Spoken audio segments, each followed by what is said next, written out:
All right. I would now like to introduce Hilly Shapiro for the third and final panel. This panel is going to be discussing outreach programs, STEM, I should say, initiatives, and how to actually kickstart your programs. Hilly, over to you. Hi, hello everyone. Good morning, good noon, good evening, or good night, depending on where you're joining us from. I'm Hilly Shapiro. I'm a former educational volunteer manager at SpaceIL. I'm glad to be here tonight with you and host this panel. As Kovi said, STEM initiative kickstarting your outreach programs. I'm happy to present our guest on the panel, Yomiran Nissan, a CEO of Little Big Science, Dr. Graham Lau, a research investigator, Bloom Marvel Space Institute of Science, Michal Zissou, an architect and founder of Zissou. Lee is not here. Yumna Majid, a space educator and aspiring astronaut, and Janet Ivey, creator and CEO of Janet's Planet. Though we can't hear you, I'm sure everyone is applauding them because they deserve it. Each one of our panel members founded an amazing program in the field of science communication. So, Michal, let's start with you. As an architect, what motivated you to think about space? Well, first of all, I'm so happy to be here, and thank you so much for having me. What motivated to get into space? I mean, I kind of stumbled upon the industry, and I learned, first of all, that there's a bunch of people who are dreamers, and they are all positive people that are looking for ways to improve the world and our future. So I love that. And for me personally, as an architect, I learned that here on Earth, it's very hard sometimes for us to imagine change. And space is an amazing opportunity to think about everything that we know, all the building blocks, completely from scratch, to think about what we need that will fit the needs of people today, of diverse people. And I think I find space as a way to kind of transform the way we think from problems or problem-solving mode on Earth to actually opportunities in space. So for me, space is kind of a three-way opportunity. One is really awesome, so I just love it. But also, it's a way to think about how our future will be in space and in the industry, and how can we live in space on the International Space Station, on the moon, on Mars, but also just as a way of creative thinking to solve problems in a different way. So for me, I really enjoy thinking and learning and researching and working and designing about habitats in space and life in space in general.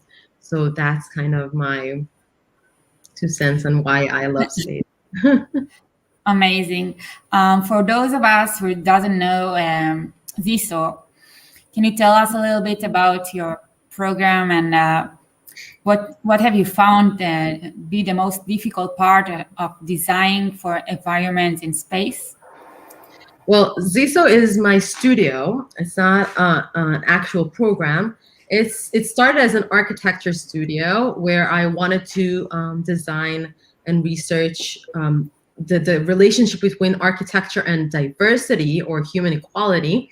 And right now I'm working on the intersection of architecture, innovation, diversity, and space. And what we are doing is we are doing projects and researching habitats and habitabilities on the moon or Mars. We're also looking into creating a new set of building blocks for architecture, for space. For example, the International Space Station, people don't walk there, they float. And when they move from one space in the station to another, the dimension that is important is not their height, but their width. So that's completely different set of rules. Also, there's no such thing as ceiling or floor. So everything we have to kind of start from scratch. And on every celestial body, we have different temperatures, different gravity. So everywhere we look, we have to think about things completely differently. But I also founded Mars is More, which is a platform that is still in the making for talking about space and kind of sharing ideas. I feel that today a lot of people, especially younger people, are kind of scared or shy to share crazy ideas. And I feel like maybe people should get more comfortable and kind of training that muscle to share their thoughts and share their ideas without being scared to be looked at in a funny way. So that's another thing. And the third thing I do is I work a lot in the STEAM, mentoring, public speaking. I work with Space for Women initiative by the UN Office of Outer Space Affairs. And I do a weekly show. I'm a part of a team that does a weekly show every Saturday, talking about different aspects of space and different aspects of diversity in space. And I really enjoy talking to younger people, and specifically younger women and girls, about how can they kind of walk and find their path in this industry. Because really, I don't come from a scientific background. And I really think that right now in space, this is the perfect time that people from all different backgrounds can kind of find their own way and their own path in the industry. Because from learning from what happened here on Earth, when there weren't a lot of diversity, there wasn't a lot of diversity from the planner side and the designer side. We need as many different perspectives as possible in order to create a good and diverse and sustainable future in space. Wow, that sounds amazing. Thank you, Michal. Yumna, how about you? Have you always aspired to be an astronaut? Yes, I was always there was something within me that always wanted to become an astronaut. Being a child, I had this thought that every human living on planet Earth can get a plane and see what's in the Earth, but a very few human beings can see how Earth looks from outside, and what's outside this sky and what's outside the boundary across the atmosphere and stratosphere. What is this? And all the little news on television and newspapers about astronomy and space technology, because Pakistan is not so successful in space industry. We are far behind as compared to the others, unfortunately. So there were a very few resources for me to learn, and I think that's what amplified my curiosity, that I wanted to know more and more. Amazing. How did you start exploration, and tell us a little bit about it, and what do you have planned for its future? Yeah. So, as I said, I had a very few resources. So, in my teenage, when I got a computer and internet at my place, I started looking up for resources on internet, that how I can bring astronomy to my country. Because I was the student who was always mocked in the class by friends and in the family, that you want to become an astronaut, oh, you are an alien, and this thing never existed, moon landings are fakes, and a lot of discouragement was faced by me. But I looked up on internet that how I can bring astronomy in my community, and I came across a few amazing international space educational organizations. But they had this age limit that you can join them as a volunteer or a student ambassador when you turn 18. So I think when I found them, I was around 16 or 17. I waited for a few years, and then I signed up as a volunteer or a student ambassador to those organizations. In the beginning, it was very difficult. Here in Pakistan, schools were not willing to teach this subject to their students. And I used to go there and insist them that I am offering this service for free. Let me just debunk the space myths which were already mentioned in their science books. Another hurdle was my own medical career. I'm a medical lab technologist, recently graduated. So over here, medical is considered a prestigious profession, medical sciences.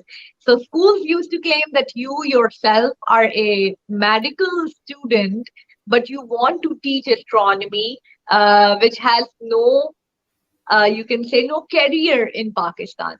So there were a lot of hurdles which were faced, but then I applied to a few competitions, which were again by amazing international organization, and I got a telescope which is signed by astronaut Scott Kelly. And that is when schools started realizing that, okay, this is worth it, and this is something which is very difficult to source in Pakistan. We don't have telescope manufacturing companies over here. So I used to get my telescope at different schools and show sun to the kids, moon sometimes, because schools are usually in the morning time. So it's difficult to get them for night sky observation. But yeah, that's how I started. And currently, I am building more stronger partnerships. I am offering online sessions. It is very difficult during pandemic because astronomy and space, it's an astronomy especially is an observational science. So no matter what I do, I cannot bring stars and moons in my classroom. So I always use art spectre, but on online sessions, it's very difficult for me. So I'm trying to make it more attractive and engaging for students by inviting some astronauts or some NASA employees or some people who are actually working in space sector, just like you guys. So that's very special for kids over here in Pakistan again, because this is not easily available for Pakistani kids. So that's what I'm trying to do, and I'm trying to introducing astronomy and space literature in my own language. So yeah, that's what currently I'm doing. And yes, I am trying to sneak into space sector by studying something related to space and genetics together. Sounds amazing. And in the name of all of us, we wish you good luck in your journey to be an astronaut. I'm sure that everyone want to hear how it's going to go. Oh, and we have here Lee got in her. Hi, Lee. Hey guys, how are you? So, Yomiran, for those of us who are not familiar with Little Big Science, could you tell us in a 60-second what do you do? Basically, we aim to take science, which is from all area of STEM, basically, which is science, technology, engineering, and mathematics, and bring it to the public in a language that most people can relate and understand. Everyone who is writing for us has at least a master's in any field of STEM till full professors and dean of faculties that we have. And everyone in my projects are doing everything voluntarily. And of course, what's also very important is that we are doing something quite unique. We are actually talking to our followers and answering many, many questions every day, both private message and on comments, where everyone else basically online are usually just posting something and let it go. We're not. We're answering questions. We're explaining things. We're elaborating, which is very unique in the ecosystem of the internet. Sounds amazing. You work with quite a big range of volunteer science writer, as you said. How do you choose the content that you publish? So, first of all, of course, there are things that are relevant to whatever is going on in the world. Now everyone is talking about the COVID pandemic, and of course the vaccines that just got approved.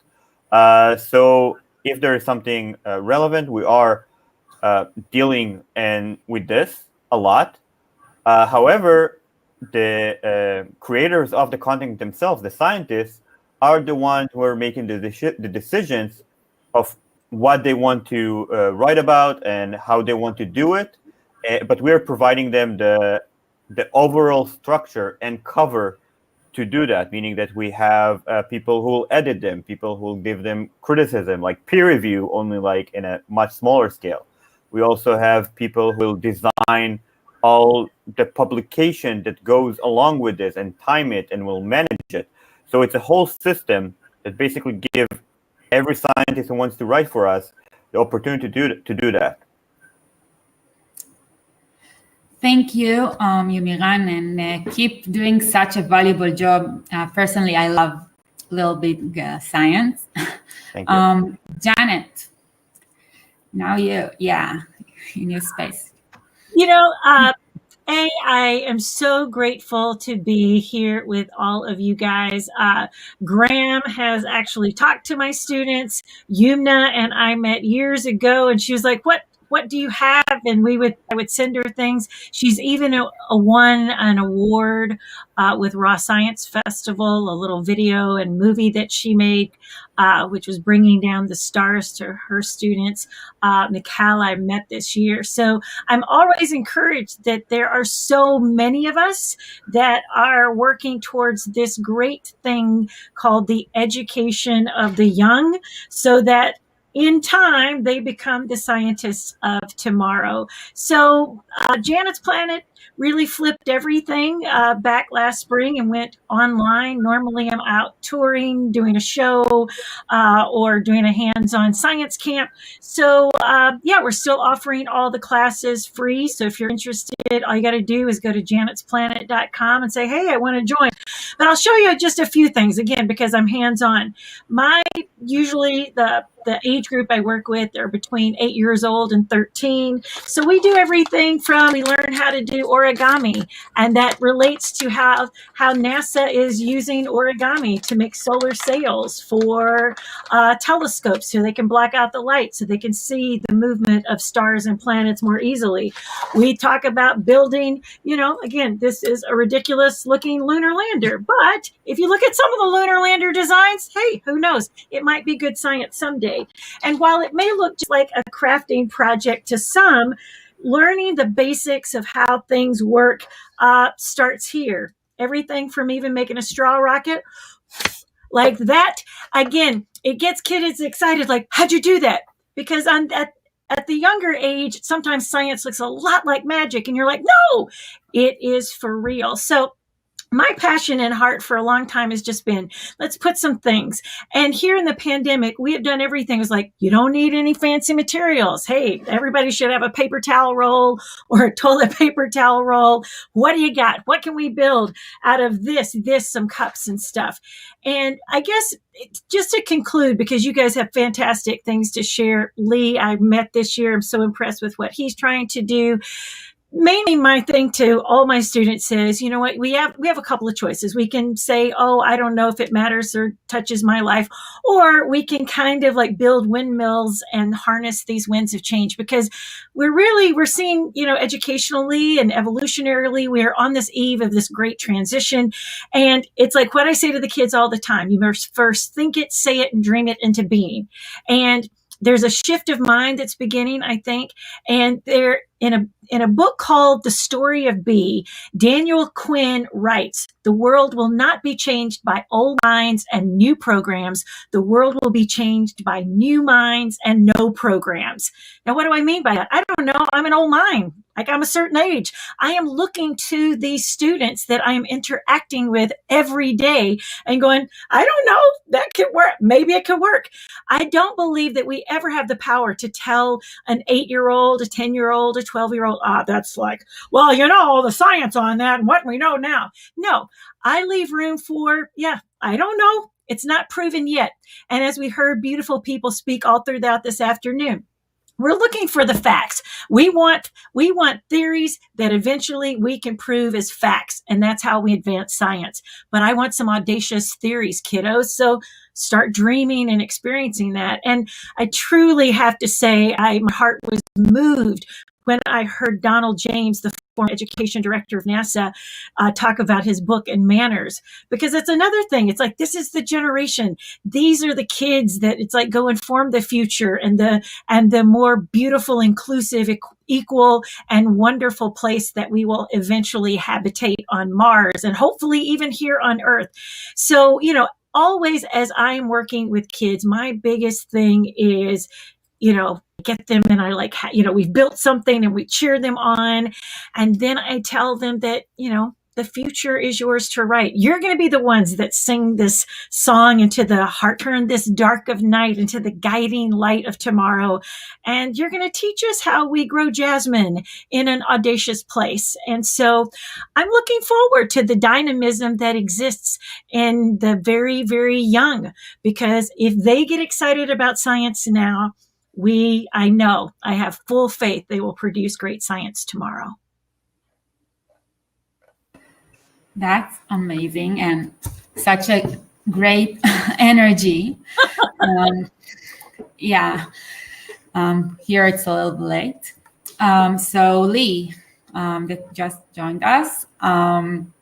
We heard your story and the passenger program, and I wanna ask you, what advice do you have to people or kids who want to combine science and arts, or science and film?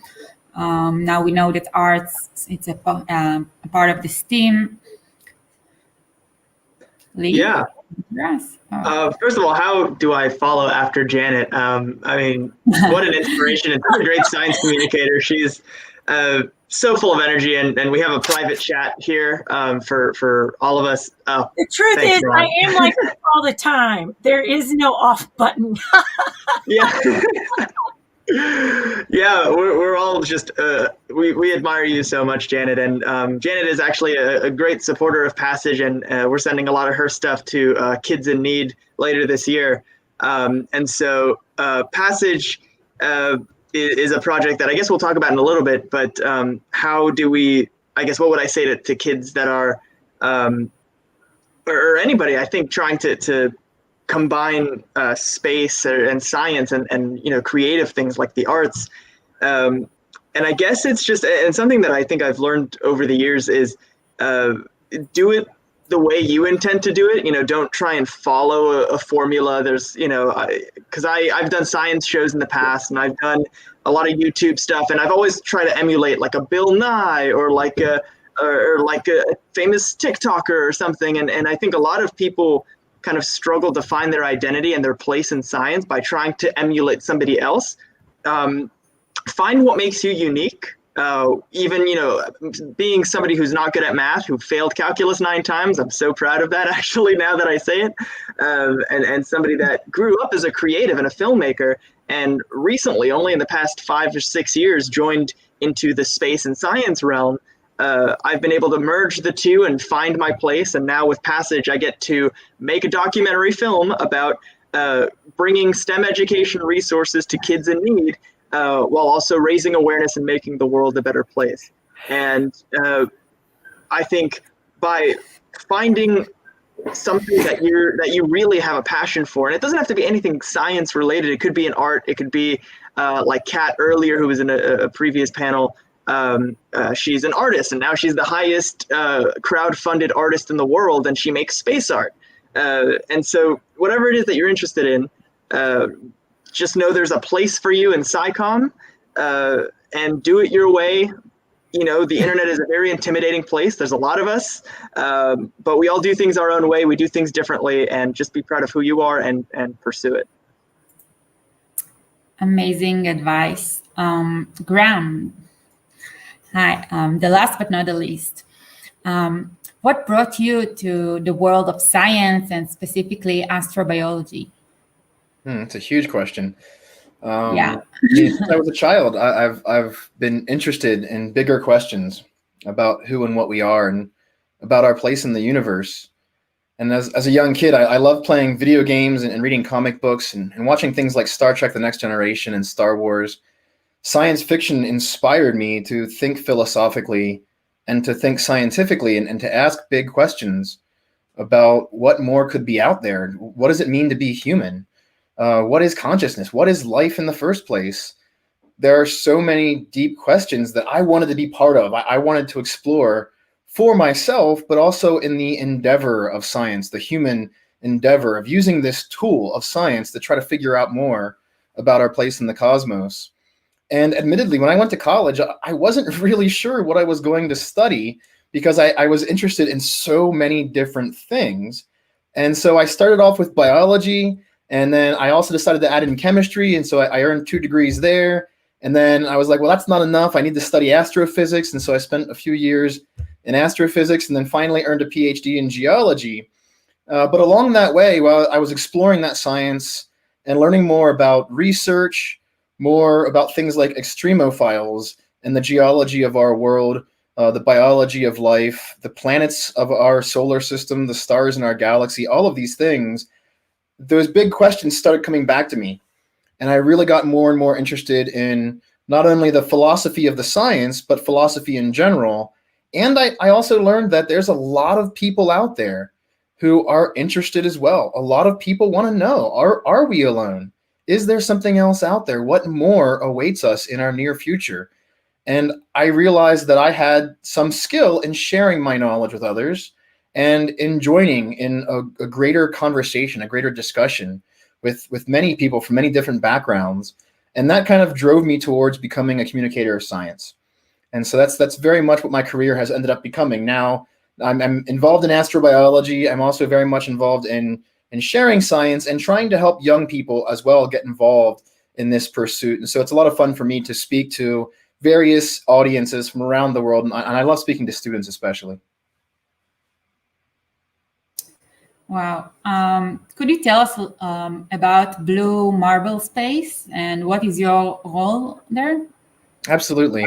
I'm the Director of Communications and Marketing for Blue Marble Space. So even though I have a PhD, I've also now started branching out into the business world. I've learned about nonprofit communications, doing marketing, doing social media engagement, website engagement, email engagement, all of these kinds of things to build an audience around our organization. I am also, though, a research investigator with our research institution. But to answer the first part of your question, Blue Marble Space is a nonprofit. It was created by my friend and the CEO of the company named Sanjoy Som. Sanjoy had written a paper back in 2009 suggesting that we could have one single flag to represent all of us when we go into space. So instead of having an American flag, an Israeli flag, a Russian flag, a Chinese flag on our spacesuits, we could all wear one flag. And from that power of that idea of taking one flag into space, and he created an initiative called One Flag in Space, that led Sanjoy to build Blue Marble Space as a nonprofit to engage with these ideas of space exploration, sustainability, the future of our planet, the future of our species. And Blue Marble Space now serves kind of like an umbrella nonprofit corporation so that scientists who also want to get involved in leading nonprofit initiatives can do that through our organization. So we have something called SciWorthy. This is a website that publishes easy to read reviews of recent scientific research. We have Green Space, which is an indoor microgreen farm in Pennsylvania. We grow microgreens and sell those and use some of the money to fund education and to learn more about how plants are very important for humans going into space and going to Mars and other places. We have our research initiative, Blue Marble Space Institute of Science, where we have 63 research scientists, myself included, in our organization. And we also bring in a large number of interns every year. This past year, we had 66 interns in our Young Scientist program. I had 19 of them myself that I was helping to mentor and advise. And of those, I've had 3 of them continue on as visiting scholars now in our research institution. And so it's a lot of fun for me to help these young people to learn more about how to share science, to get involved in science, to get involved in astrobiology, and to share their passion as well. Wow. And how do you get involved in the University Rover Challenge? What is it? Yeah, the University Rover Challenge is a robotics competition for engineering students primarily, but also science students at the undergraduate university level. Each year we have 100 plus teams from many nations around the world apply to take part in this competition. A lot of them will use it as their capstone or their final undergraduate project. Some of the teams have only 3 people in them, and some of the teams have 50 or more people in them, and it's a very large university project. They will build Mars rovers, actual functional Mars rover robots, and then each year they bring them out to the desert in Utah for the final part of the competition. And I should mention, we do a down selection along the way. We do review their designs and their process and make sure the engineering is sound to justify having them come to Utah for the competition. Of the teams that do come in the end for the competition, over the years, I've seen some incredible engineering and science to complete the challenges we put forth to them. Things like taking tools to an astronaut in the field, using autonomous navigation so the rovers can figure out where they're going on their own, driving the rover up to 1 kilometer away and even out of sight of their communications.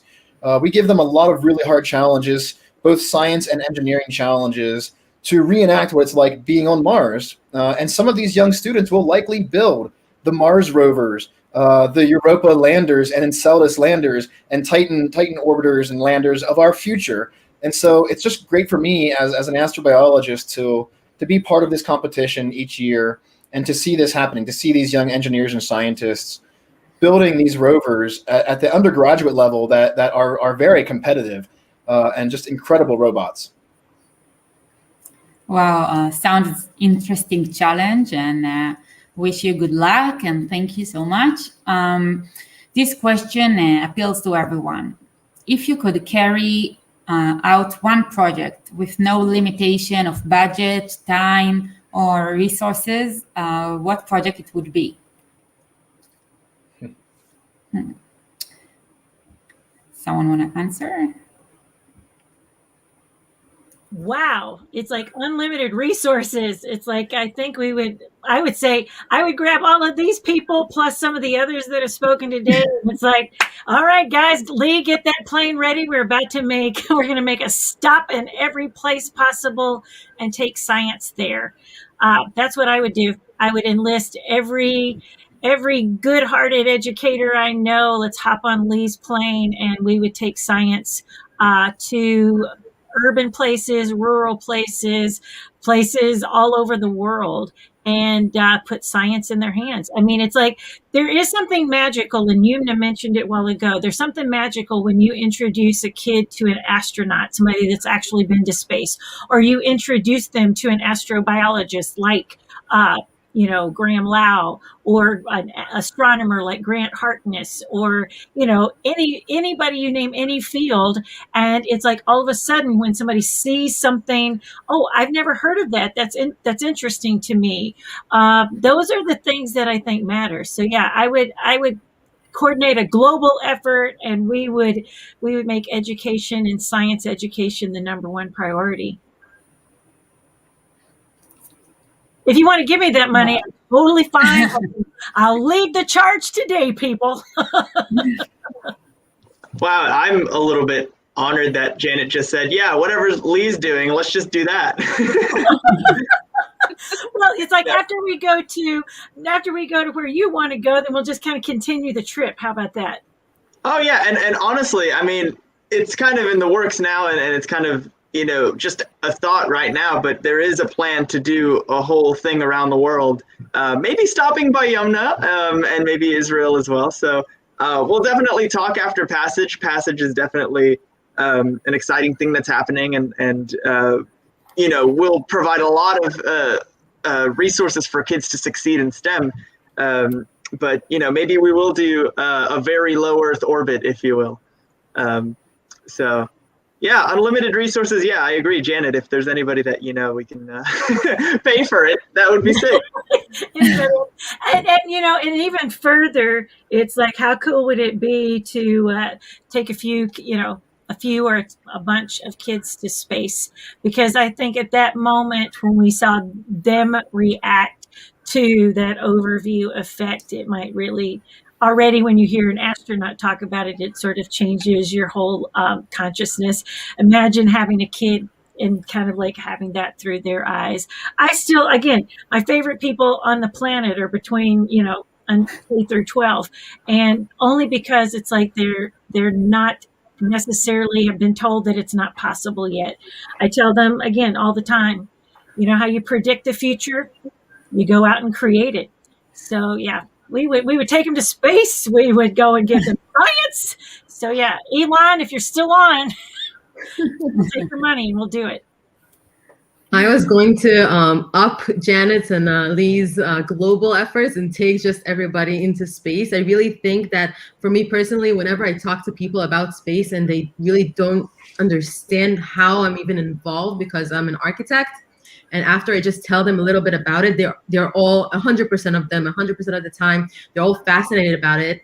So it's really would be amazing to kind of bring space to everyone, first of all, but also to really have people really go to space for an hour, maybe, just to get that overview effect.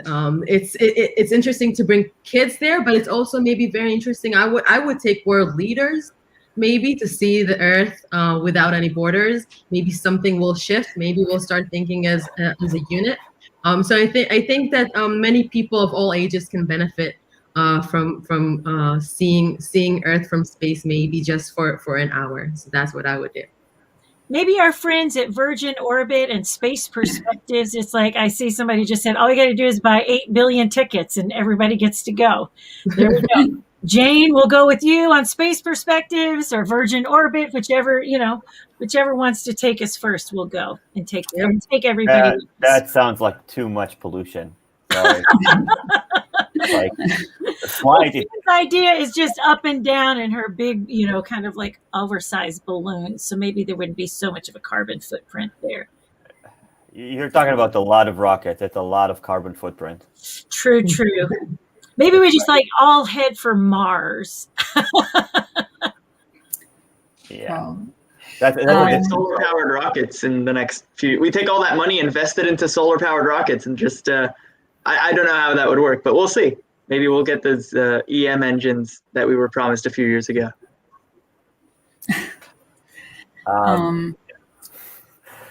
Yeah. Okay.